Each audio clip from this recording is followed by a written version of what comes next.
सरकार का मानना है कि इस दुनिया में कुछ ऐसे क्रिमिनल्स हैं जिनका इस दुनिया में रहने का कोई हक ही नहीं है और ऐसे लोगों को रेगिस्तान के एक खास इलाके में छोड़ दिया जाता है। इन अपराधियों को कोड के लिए बैड बैच कहा जाता है और उन्हें एक खास तरह का नंबर दिया जाता है। दिखाया जाता है कि इस रेगिस्तान में सिर्फ दो तरह के लोग रहते हैं। यहाँ पर सामान्य तरह के लोग कंफर्ट नाम की एक जगह पर रहते हैं। दूसरी तरफ ऐसे लोग हैं जो इंसानों को खाने लगे हैं। पुलिस एक लड़की को इसी इलाके में छोड़ देती है। इस लड़की का नाम आर्लिन होता है और हम जान पाते हैं कि यहाँ लगभग 5,000 से भी ऊपर लोगों को छोड़ा जा चुका है। चारों तरफ लोहे की एक मजबूत दीवार थी जिसको फांद कर कोई भाग नहीं सकता था। आर्लिन जब आगे बढ़ती है तो उसे एक खास तरह का बोर्ड दिखाया जाता है जिस पर लिखा था कि उसके आगे की जमीन अब से अमेरिका का हिस्सा नहीं है। मतलब सरकार यहाँ पर होने वाली किसी भी घटना की जिम्मेदारी नहीं लेती। हार्लिन के पास एक पर्ची थी जिसमें लिखा था कि ड्रीम को ढूंढो और कंफर्ट को भी ढूंढो। कुछ रास्ता पैदल ही तय करने के बाद हार्लिन को एक पुरानी कार मिलती है। तब वो थोड़ी देर के लिए आराम करने के लिए उस कार में बैठ जाती है, लेकिन इस बात से हार्लिन अनजान थी कि कुछ लोग उस पर नजर बनाए हैं और इतनी ही देर में उसे आकर वो लोग पकड़ भी लेते हैं। अगले सीन में दिखाया जाता है कि जब हार्लिन को होश आता है तो वो खुद को बहुत जोरदार बंधा हुआ पाती है। यहाँ पर दो औरतें उसे पकड़ कर लाई होती हैं और ये कैनिबल्स होती हैं। उनमें से एक लड़की आरी लेकर आती है और कार्लिन का हाथ काट देती है और देखते ही देखते उसके जिस्म के हर एक पुर्जे को काट कर अलग कर देती हैं, क्योंकि इस तपते रेगिस्तान के अंदर सिर्फ इंसान ही उनका चारा और खाना है। ये कैनिबल्स लोग खुद को फिट रखने के लिए ऐसा ही करते हैं और एडवांस में भी बहुत सारे लोगों को कैद करके रखते हैं और जब भी इन्हें भूख लगती है तो किसी भी व्यक्ति का हाथ या पैर काट कर ये लोग खा लेते हैं। इसी तरह से हार्लिन भी इनका शिकार बन चुकी थी। हार्लिन यहाँ पर समझ जाती है कि उसे जिंदा रहना है तो यहाँ से उसे भागना होगा।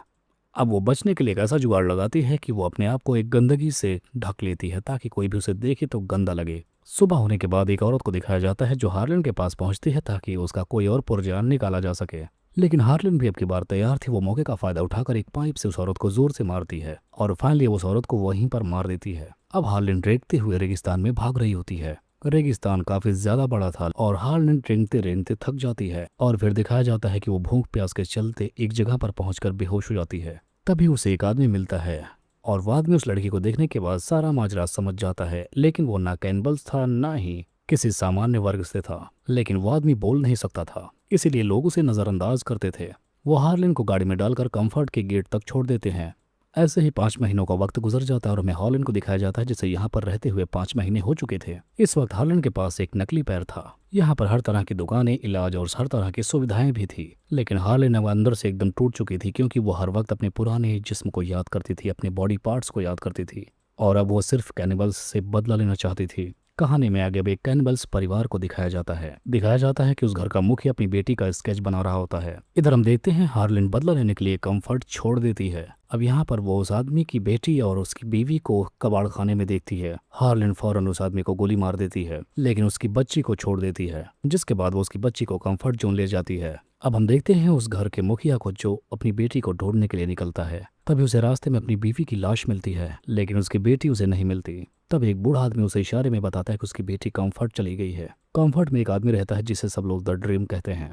बस वो नशे की दवाइयों को बेचता है और लोग उससे ये लेकर एकदम मस्त रहते हैं। एक पार्टी के दौरान बच्ची उससे दूर चली जाती है और फिर ड्रीम उसे अपने पास रख लेता है। हार्लिन नशे में बच्ची को ढूंढ ढूंढ कर काफी ज्यादा परेशान थी और ऐसा करते हुए वो कंफर्ट से बाहर निकल जाती है। तभी उस परिवार का मुखिया मायामी मैन उसे देख लेता और पकड़ लेता है। वो हार्लिन से बोलता है कि अगर वो उसकी बेटी को वापस दे दे तो उसे जिंदा छोड़ देगा। अब ये दोनों मिलकर उसकी बेटी को ढूंढने के लिए निकल पड़ते हैं, लेकिन सफर इतना कठिन था कि दोनों एक दूसरे को समझने लगते हैं और इसी दौरान एक दूसरे के करीब भी आ जाते हैं। बाद में मायामी घायल हो जाता है और हार्लिन उसे छोड़कर कंफर्ट में आ जाती है, लेकिन अभी भी उसका मन काफी ज्यादा बेचैन था, जिसके बाद हार्लिन फिर से मायामी के पास लौटने का फैसला करती है। इधर यह बूढ़ा आदमी मायामी की जान बचा लेता है। हार्लिन को पता चल जाता है कि बच्ची अब ड्रीम के पास है, जिसके बाद वो ड्रीम के घर में काम करने के लिए चली जाती है और बहुत ही चालाकी के साथ उस बच्ची को छुड़ा लेती है। और आखिरकार अंत में हम देखते हैं कि हार्लिन उस बच्ची को मायामी के पास लेकर आती है। तब मायामी बोलता है कि वो हार्लिन को अपने साथ नहीं रख सकता क्योंकि उसके साथ वो जिंदा नहीं रह पाएगी, लेकिन हार्लिन बताती है कि वो उसे पसंद करती है